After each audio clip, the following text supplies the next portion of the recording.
Welcome everyone to tonight's Twilight Walk Talk.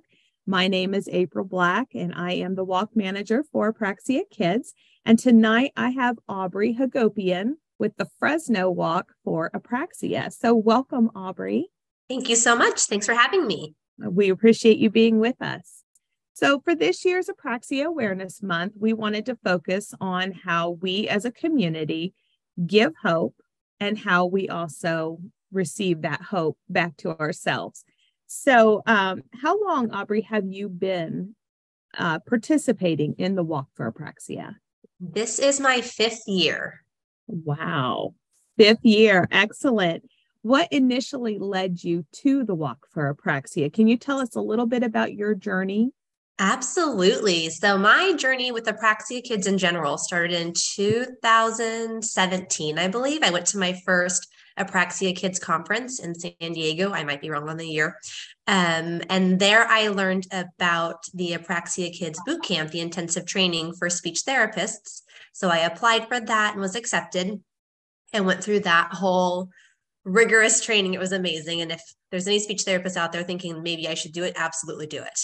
And there we had people from Apraxia Kids come and talk to us about other ways we could be involved with Apraxia Kids. One of them being participating in the walks or being a walk coordinator. One of the girls that was there at the training with me happened to be a walk coordinator for her walk. And so we talked about it some more. And I thought, this would be the perfect way for me to give back to Apraxia Kids, because Apraxia Kids covered a huge percentage of the cost of that intensive training. I did not have to pay very much for it. And that's something that I usually would have had to pay thousands of dollars for to have that kind of experience. They housed us, they fed us, and they trained us all day long. So this became my way of supporting Apraxia Kids and giving back to them. But along the journey of that first year, I realized that even more than that, it was giving me the chance to connect with families in our community that are touched by Apraxia that don't come and see me specifically for therapy. So it gave me a chance to really see more of the community also. I love that. I just really, really love that. So how long did you say you've been the walk coordinator for Fresno? So this is also my 5th year as the walk coordinator. My first experience at a walk was being the walk coordinator. I dove right in. I love that. I love how, you continue to give hope for the participants in your area to keep being able to have that in-person walk and have that community to be able to come together to find that hope. And I really appreciate you doing that.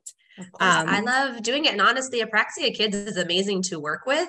So there's obviously stressors along the way, but I never feel alone in all of that. And one thing I love is that we have our walk manager, but then you guys have always been really good at connecting us with more seasoned walk coordinators in our area. So I was also able to be guided by somebody who had been doing the Modesto walk for a while. So I wasn't alone on the journey. It helped a ton. Yeah. And that's such a good point. I mean, it takes all of us, doesn't it? Just, continuing to remember how important the mission is of what we're doing. So thank you.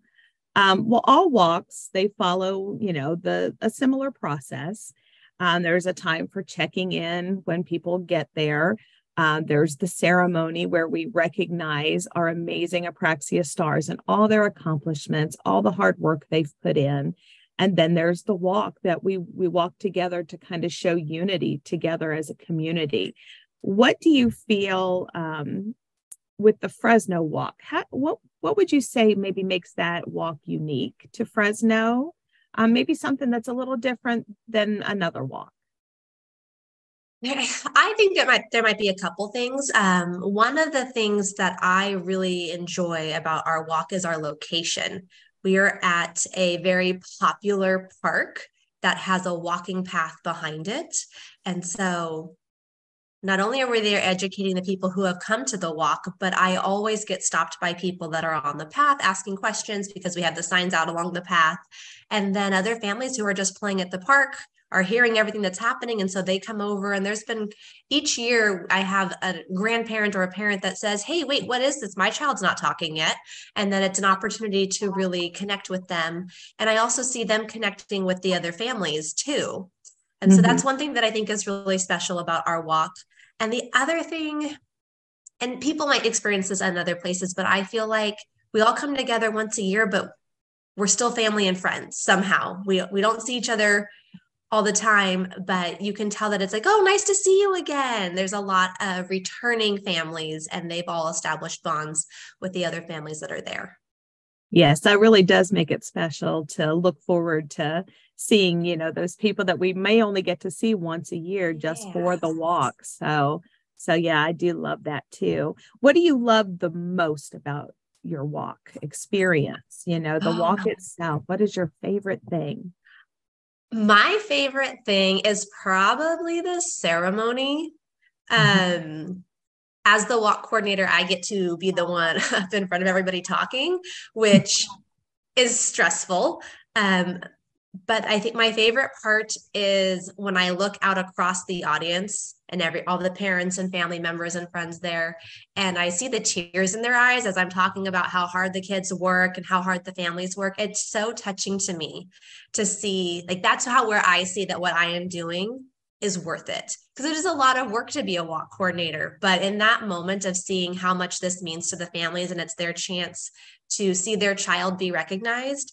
And then the kids coming up to get their medals, they feel like they won the lottery. It's amazing.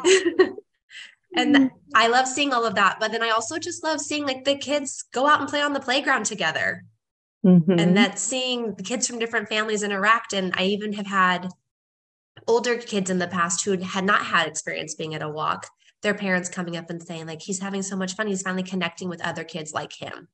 And so I can't give you one answer. There's a lot of things I love about it, but probably my top thing is just seeing the faces and how their emotions change through the ceremony. Yes. Well, thank you. And you kind of brought tears to my eyes, thinking about my own experience. So thank you. Yes. And I don't mean to lose it here, but it really does mean so much.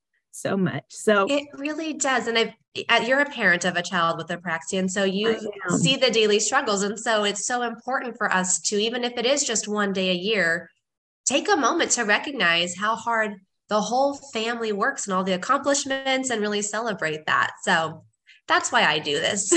Yeah. Yes. And like you said, like for me, last year was my very first in-person walk. And watching my son play on the playground with other kids just like him, it was amazing. It was just amazing. So if someone who's watching us tonight has never participated in the Walk for Apraxia, what would you want them to know about the experience? How can they find hope themselves at a walk? Oh, I would want them to know that this is an opportunity to connect with other families who are in your same situation, that are going to be able to understand what you're going through more so than anybody else can. It also gives you a chance to connect with professionals. I'm a speech therapist, but I'm not the only speech therapist there who works with children with apraxia. We have multiple private practices in town, and then even school-based speech therapists that show up to the walk. And so it's also an opportunity to get some insight, get some knowledge. If you have questions, we're always happy to talk. First of all, we're speech therapists. We talk a lot anyways. And then you have us talking about apraxia when we're passionate about it. We don't stop. So if you want any advice on how to navigate the IEP system, the school world, accommodations, any tips on how to find a speech therapist, what you could be doing at home, we are there and we are happy to talk about it. Oh, that's an amazing wealth of knowledge that we all really can certainly use. And I hadn't really thought about that aspect of it, but absolutely. Well, Aubrie, thank you so much for taking the time to talk with us tonight. We really appreciate your insights into the walk and everything that you shared with us. And it means a lot that you were with us. Of course. Well, thank you so much. And whoever's watching this, sign up for a walk near you. It is a blast. You're going to have an amazing time. Please join us. Thank you very much.